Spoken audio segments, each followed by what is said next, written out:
శ్రీకాళహస్తి వెళ్ళి దర్శనం చేసుకోని ఎందుకంటారంటే లోపలికి వెడుతున్నప్పుడే అపసవ్యంగా వెడతాడు. శివానుగ్రహం, శివుడు శాసిస్తాడు. అపసవ్యం నీకు ఇష్టం, వాడు నాకు అపసవ్యంగా వచ్చాడు, అవమానం నాకు, కానీ నేను దాన్ని సత్కారంగా స్వీకరిస్తున్నా, వాడి జోలికి నువ్వు వెళ్ళడానికి వీల్లేదు. ఎందుచేత అంటారేమో, గ్రహములకు స్వాతంత్ర్యము లేదు. చాలామంది తెలియక శనీశ్వరుడు అంటుంటారు. శనీశ్వరుడు అన్న మాట లేదు అసలు. శనైశ్చరుడు, శనైహి చరహ. ఆయన చాలా మెల్లగా కదులుతాడు, మిగిలినటువంటి గ్రహాల్లాగా కదలడు, చాలా మందంగా కదులుతాడు. కాబట్టి మందుడు అని ఒక పేరు ఆయనకి.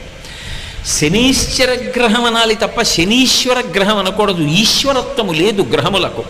అవి మేమీ ఫలితం ఇచ్చి తీరుతాం అనవు. పరమశక్తివంతమైనటువంటి పరమశివుడు ఎక్కడున్నాడో ఆయన శాసనానికి అవి వశవర్తులవుతాయి.